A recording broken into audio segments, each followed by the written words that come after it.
مفتی طارق مسعود speeches کو subscribe کریں۔ تو میں یہ عرض کر رہا تھا، دیکھو بھائی، یہ جو ہے اللہ تعالیٰ نے، ہاں، ہندو کے پاس سے جو پرچہ نکلا اس میں خدائی تعلیمات میں بھگوان جو بیسیوں قسم کے، یہ اس کا بھگوان، یہ اس کا بھگوان، پھر تھائی لینڈ کے الگ بھگوان، برما کے الگ بھگوان، پھر 50 والے الگ، 100 والے الگ، 200 والے الگ، 5 پہ ایک فری والے الگ، بہت ساری قسموں کے۔ تو یہ خدائی تعلیمات نہیں ہو سکتی کہ خدا ہمیں اپنے آپ سے ہٹا کے کس کے سامنے جھکا رہا ہو؟ پتھروں کے سامنے۔ یہ ایسا ہی ہے جیسے وہی میں نے بتایا نا، جیب سے پرچہ نکلا تو تعلیمات کیا تھیں، آپ مان لو گے ان تعلیمات کو؟ تو عیسائیت کے پاس سے کچھ نہیں نکلا، یہودیت کے پاس سے کچھ نہیں نکلا۔ ایک شخص تھا جس کے پاس پرچہ نکلا، اس میں تھا کہ خدا سے ریلیشن کیسے بنایا جا سکتا ہے، بلکہ وہ سید الانبیاء محمد صلی اللہ علیہ وسلم تھے۔ ان کے پاس الحمد سے لے کے والناس تک قرآن نکلا، ان کے پاس 5 نمازیں نکلیں، ان کے پاس طہارت کے احکام نکلے کہ نماز سے پہلے ایسے طہارت، غسل کا طریقہ کیا ہے، وضو کا طریقہ کیا ہے، دانت صاف رکھنے کیسے ہیں، اور ایک ایک چیز اپنی باڈی کو مینٹین کرنے سے متعلق، کھانے پینے کی ہدایات سے متعلق۔ پھر رمضان کے روزے نکلے، حج نکلا، حج کا ایک ایک لمحہ کیسے حج کیا جائے گا، رمی کیسے کی جائے گی، سعی کیسے کی جائے گی، حج کرنا کتنی دفعہ زندگی میں، کس پہ فرض ہوتا ہے، کس پہ فرض نہیں ہوتا، پھر زکوٰۃ کتنی، زکوٰۃ کس پہ فرض ہے، کس پہ فرض نہیں ہے، کس کو دی جائے گی، کیسے دی جائے گی، پھر اللہ کے حقوق کی ایک طویل فہرست جو فقہ کی کتابوں میں اتنی بھری ہوئی ہے۔ پھر اس کے بعد مخلوق کے حقوق شروع ہوتے ہیں، ماں کے حقوق الگ بیان کیے، بیوی کے حقوق الگ بیان کیے، بیٹی کے حقوق الگ بیان کیے، بیٹے کے حقوق الگ بیان کیے، پڑوسیوں کے حقوق الگ بیان کیے، اتنی تفصیل۔ پھر مرو گے تو تمہاری جائیداد میں کس کا کتنا حصہ ہے، بیوہ کا کتنا حصہ ہے، اگر اولاد ہو تو کتنا حصہ ہے، اولاد نہ ہو تو کتنا حصہ ہے۔ وَلَكُمْ نِصْفُ مَا تَرَكَ أَزْوَاجُكُمْ إِن لَّمْ يَكُن لَّكُمْ وَلَدٌ، اگر تمہارے اولاد نہیں، إِن لَّمْ يَكُن لَّهُنَّ وَلَدٌ، تمہاری بیوی مر گئی تو اس کے اگر اولاد ہے تو تمہارا 4تھا حصہ، اس کے اولاد نہیں ہے تو تمہارا 8واں حصہ۔ ایک ایک چیز کو قرآن ایکسپلین کرتا چلا جا رہا ہے۔ پھر ریاست کے کیا حقوق ہیں، ریاست کے کیا قوانین ہیں، پھر سزائیں کیا ہیں، جرم کون سے سزائیں ایسی ہیں جو قابل تعزیر ہیں، کون سی سزائیں ایسی ہیں جن پہ حد جاری ہوگی، حد جاری ہونے کا اصول کیا، کتنے گواہ ہو تو حد جاری ہوگی، کتنے گواہ نہیں ہو تو حد جاری نہیں ہوگی۔ ایک ایک چیز، ڈاکوؤں کا کیا، ریاست ڈاکوؤں کے ساتھ کیا معاملہ کرے گی، بھائی گرفتاری سے پہلے اگر توبہ کر لی تو اس کی وہ سزا نہیں، حد جاری نہیں ہوگی، اگر گرفتاری کے بعد توبہ کی ہے تو حد جاری ہوگی۔ پورا قانون، اور 1400 سال یہ قانون دنیا میں رائج رہے ہیں۔ یہ تو 1920 میں جا کے خلافت ختم ہوئی، ابھی بھی جزوی طور پر دنیا میں بہت ساری جگہوں پہ نافذ ہیں، اور عملی طور پر آپ دیکھو، اسلام کے صرف ایک حکم کو آپ دیکھ لو، روزے کو۔ آپ کا کیا خیال ہے، روزہ آسان ہے؟ لگتا ہے آسان، اس لیے کہ سب رکھتے ہیں، لیکن ڈاکٹر اگر ایک دفعہ آپ کو کہہ دینا انٹرمیڈنٹ فاسٹنگ آپ کے لیے ضروری ہے، 12 گھنٹے آپ نہ کھائیں، کتنی دفعہ ڈاکٹر کے مشورے پہ چھوڑ دو گے کھانا؟ ڈاکٹر خود نہیں چھوڑ رہا ہوتا۔ کتنا ڈاکٹر کہتے ہیں نا 2 کھانوں میں گیپ رکھیں، رکھتے ہیں گیپ، بکری کی طرح جگالی کرتے رہتے ہیں، سارا دن کھاتے رہتے ہیں۔ ڈاکٹر جو مشورے دے رہا ہو تو خود بھی کھا رہا ہوتا ہے، 100 میں کوئی ایک ڈاکٹر ہے جو اپنی ہدایات پر خود عمل کر رہا ہو۔ نہیں بھائی، 12-13 گھنٹے کھانا پینا روکنا آسان کام بولو نہیں۔ 1400 سال پہلے ایک پیغمبر نے اعلان کیا، جو مکہ میں پیدا ہوئے، ایسی قوم جو امی تھی، کوئی یونیورسٹی میں نہیں پڑھے، کسی اسکول میں نہیں گئے ہیں، بھائی ہمارا ان سے نہ بلڈ ریلیشن، نہ قوم کا ریلیشن، اور جنریشن گیپ اتنا کہ 100 سال، 50 سال، 200 سال کا نہیں، 1400 سال کا گیپ۔ اس سے زیادہ کوئی جنریشن گیپ ہو سکتا ہے کسی لحاظ سے؟ کوئی میں، ہماری زبان اردو یا پنجابی یا سندھی، محمد صلی اللہ علیہ وسلم کی زبان بولو عربی، ہم 21ویں صدی کے یا 15ویں صدی کے، محمد صلی اللہ علیہ وسلم 1500 سال پہلے۔ ہمارا کلچر شلوار قمیض، اس دور کا کلچر لنگی یا چادر۔ نہ کلچر میچ کر رہا ہے، نہ زبان میچ کر رہی ہے۔ انہوں نے 1400 سال پہلے کہا کہ صبح صادق سے لے کے غروب آفتاب تک رمضان کے مہینے میں نہ کھانا ہے نہ پینا۔ کروڑوں مسلمان 1400 سال کے بعد اس حکم پر عمل کر رہے ہیں. 1400 سال کے بعد بھی, جس میں عربی بھی ہیں, ترکی بھی ہیں, انگریز بھی ہیں, جیپنیز بھی ہیں, چائنیز بھی ہیں, ازبکی بھی ہیں, تاجکی بھی ہیں, پٹھان بھی ہیں, پنجابی بھی ہیں, سندھی بھی ہیں. اتنی پاورفل موٹیویشن ایک شخص کے اندر کہاں سے آ گئی بھائی کہ اس کی بات پہ 1400 سال کے بعد بھی عمل کیا جا رہا ہے. اور وہ ہمیں اس سے ملے گا کیا؟ ڈاکٹر جو آپ کو فائدہ بتاتا ہے فوراً مل رہا ہوتا ہے. ڈاکٹر کہتا ہے 12 گھنٹے کی فاسٹنگ کرو, دیکھنا اسی دن تمہاری شوگر نارمل ہو جائے گی, دیکھنا اسی دن تمہارا بلڈ پریشر نارمل, دیکھنا تم 4-5 دن کرو گے ایسا لگے گا 18 سال کا جوان ہو گیا. اور لگ بھی رہا ہوتا ہے, پھر بھی نہیں کر رہے. بھائی ٹینشن ہے یار, 12 گھنٹے چلو ایک دو دفعہ ہو جائے گا, کون پھر بھی برگر پیزے پھوڑ رہے ہوتے ہیں. محمد صلی اللہ علیہ وسلم نے کیا کہا؟ 1 مہینے روزہ رکھنا, کیا ملے گا؟ کولیسٹرول ڈاؤن ہو جائے گا نہ. جو آپ نے خوشخبری دی الصوم لی وانا اجزی بی, اللہ کہتا ہے روزہ میرے لیے, بدلہ کون دے گا؟ میں. نہ ہم نے اللہ کو دیکھا نہ اللہ کے بدلے کو دیکھا. یار اتنی پاورفل موٹیو, 2-4 لوگوں پر تو اثر ہو سکتا ہے, کروڑوں لوگ, کروڑوں, اور 1400 سال سے پوری دنیا میں ایک ہلچل مچ جاتی ہے. یہ سب اس کی علامت ہے کہ اسلام کے ٹکر کا اللہ نے اسلام کے مقابلے میں کوئی چھوڑا بولو ہے ہی نہیں. کہ تمہارے پاس اگر کسی دین پہ چلنا ہے تو اسلام کے علاوہ کوئی آپشن ہی نہیں ہے. وہی جیسے ایک باریک بندہ اور ایک صحت مند, تو آپ کے پاس اب آپشن ہی نہیں ہے کہ آپ اس باریک پہ ڈالو کہ اس نے پتھر اٹھایا ہوگا. اتنا آسان کر دیا نا کیس, مقدمہ آسان کر دیا, بھائی یہی ہے, اس کے علاوہ تو کوئی ہو نہیں سکتا. تو اللہ نے بھی اتنا آسان کر دیا اسلام کو کہ سمجھنے کو کہ ہمارے پاس سیدھے راستے پہ چلنے کے لیے اسلام کے علاوہ کوئی آپشن بولتے کیوں نہیں ہے. اب آخری بات بس ختم کرتا ہوں. دیکھو اللہ نے یہ تو بہت آسان کر دیا, سمجھنا کہ اسلام برحق مذہب ہے, چلنے کو آسان نہیں کیا, چلنے کو آسان نہیں کیا. جب پتہ چل گیا نا برحق ہے تو چلنے میں کچھ مشکلات آئیں گی. بہت مشکل بھی نہیں کیا لیکن بہت آسان بھی بولو نہیں کیا. تو بس اب ہم سمجھ تو لیتے ہیں کہ اسلام برحق ہے, عمل ہم اتنا کرتے ہیں جتنا ہماری سوسائٹی ہمیں اجازت دیتی ہے, جتنی ہماری خواہشات ہمیں اجازت دیتی ہیں, اس سے زیادہ آگے نہیں جاتے.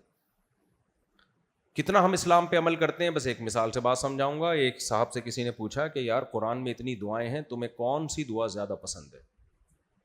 اس نے قربان جاؤں قرآن کی دعاؤں پہ, قرآن میں بہت ساری دعائیں, لیکن مجھے جو سب سے پسند آئی ہے نا, ربنا انزل علینا مائدۃ من السماء, اے اللہ آسمان سے دسترخوان اتار دے.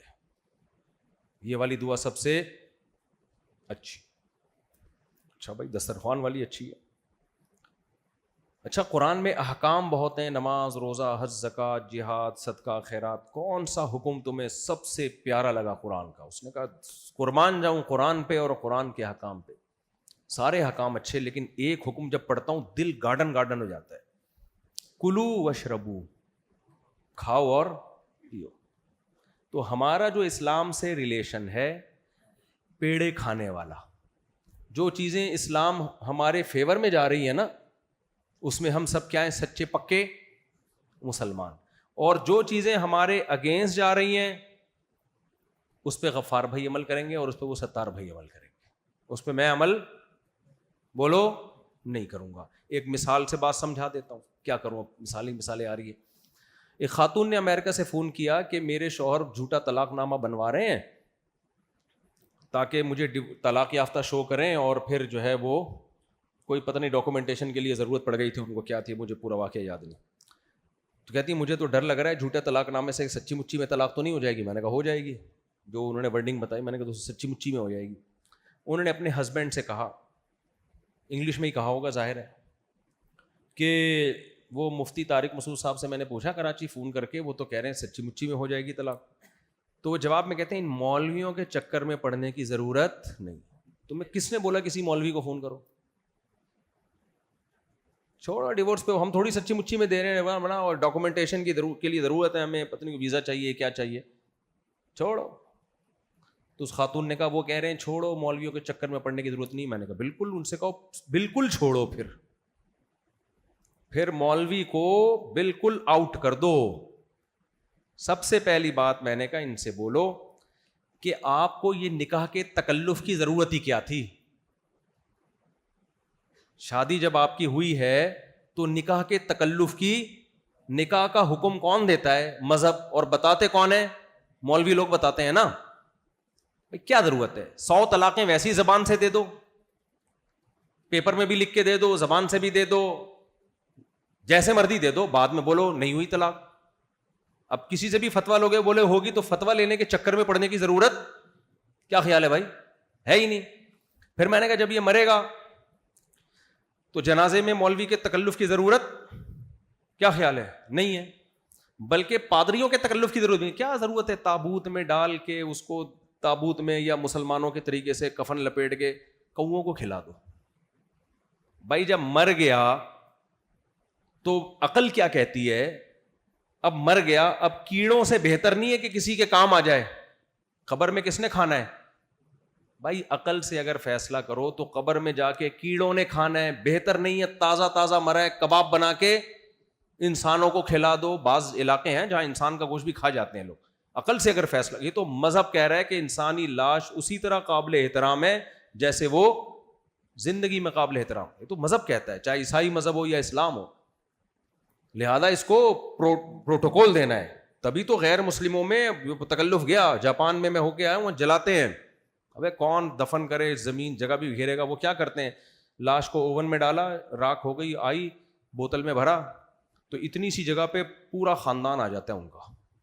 ایک قبر ہوتی ہے اس میں پردادا، بیٹا، بہو، داماد، سارا خاندان جاپانیوں کا اتنی سی جگہ پہ. ہمارے مردوں کی آپ بدماشی دیکھو، پورے قبرستان مہنگی مہنگی جگہوں پہ گھیر کے بیٹھے ہوئے کہ نہیں بیٹھے ہوئے؟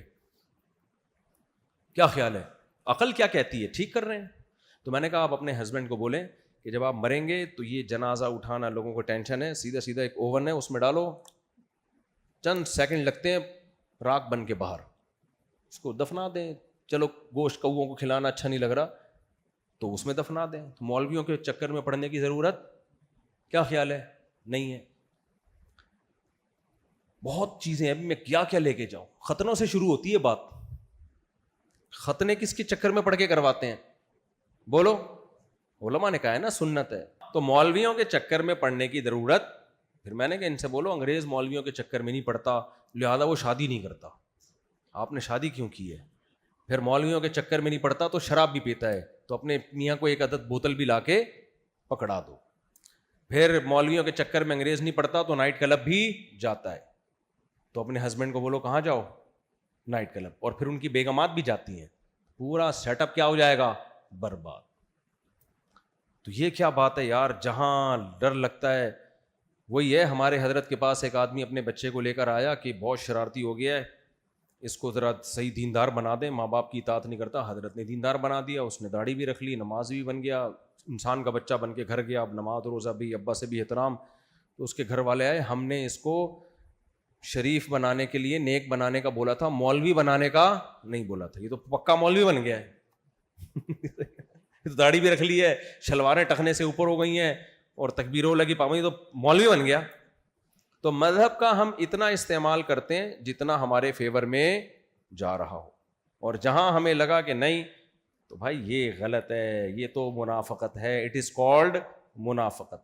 تو میں جلدی اللہ کے کچھ احکام آپ کے سامنے رکھ دوں. اس اعتکاف میں آپ نے وہ پورا کرنے ہیں تاکہ مذہب ہمارے فیور میں ہو یا اگینسٹ میں جا رہا ہو بظاہر، تو ہم نے پھر بھی ان احکام پر عمل کرنا ہے. پہلا حکم، 5 وقت نماز عزم کریں، کبھی زندگی میں نہیں چھوڑیں گے، چاہے دکان پہ رش ہو یا کسی بھی کام میں مشغول ہوں. صحیح ہے کہ نہیں صحیح ہے؟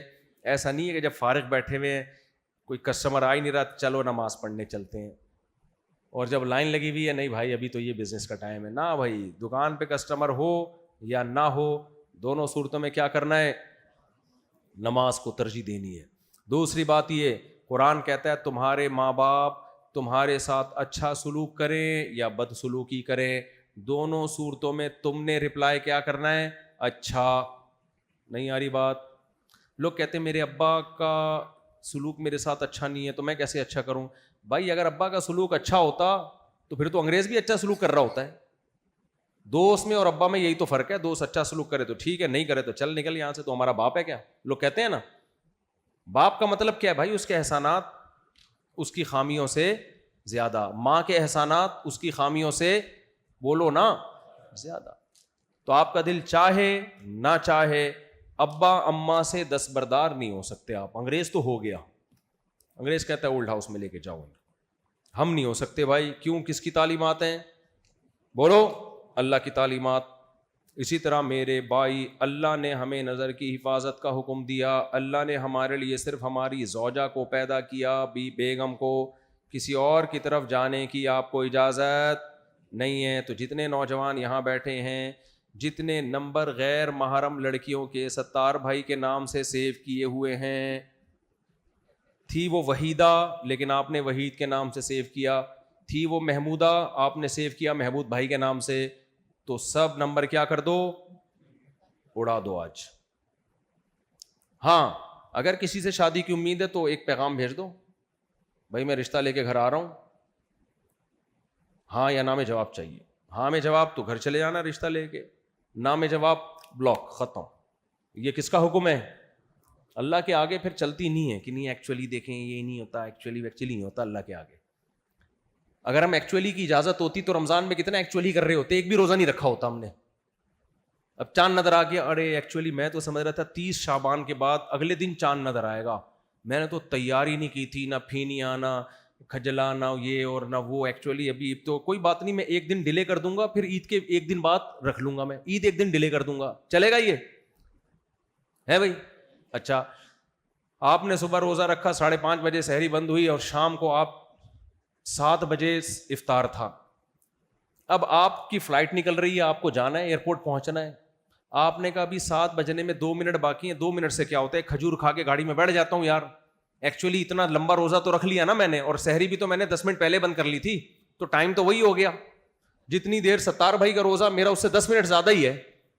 سحری میں نے جلدی بند کر لی تھی، تو ایکچولی میں 2 منٹ یہاں سے کیا کر رہا ہوں، پیچھے کر رہا ہوں. سحری میں نے 10 منٹ پہلے بند کی ہے اور افطار میں صرف 1 منٹ پہلے کر رہا ہوں.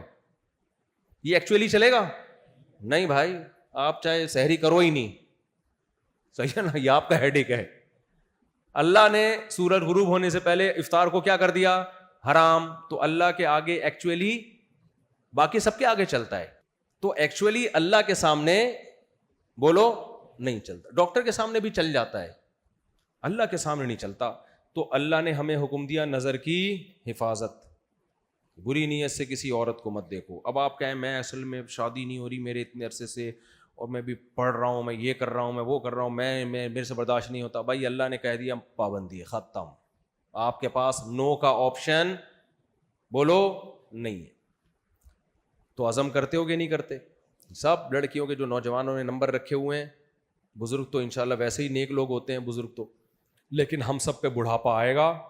اور آج اگر آپ کے پاس حسینوں کے نمبر ہیں تو کل میرے اور آپ کے پاس بڑھاپے میں حکیموں کے نمبر آنے والے ہیں. اس سے پہلے کہ حکیموں کے نمبر آئیں، حسینوں کے نمبر ڈیلیٹ کر دو. سمجھ رہے ہو کہ نہیں سمجھ رہے؟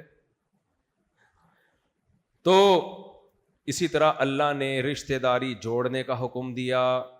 اب ہمارے پاس توڑنے کا آپشن ختم. ہاں کوئی رشتہ دار بہت تنگ کر رہا ہو، اسے کچھ وقت کے لیے ریزرو ہو جانا، وہ بھی جوڑنے ہی کے لیے، کیونکہ بعض ایسے ہوتے ہیں کہ ان سے قریب رہنے سے اور ٹوٹتا ہے معاملہ، تو ان سے کچھ وقت کے لیے ریزرو ہونے کی اجازت ہے، لیکن توڑنے کی اجازت نہیں ہے. یہ اللہ کا حکم ہے. سل من قطع کا، جو توڑ رہا ہے اس سے بھی جوڑو بھائی. رشتہ داروں میں جو برا سلوک کر رہے ہیں اس سے بھی آپ اپنا فرض ادا کرتے رہو، بے لوس ہو کے، کسی سے امیدیں لگا کے نہیں. تو یہ اللہ کے احکامات ہیں. اللہ تعالی ہم سب کو اس پر عمل کی توفیق عطا فرمائے. سبحانک اللہم بحمدک، نشہد ان لا الہ الا انت، نستغفرک ونتوب الیک.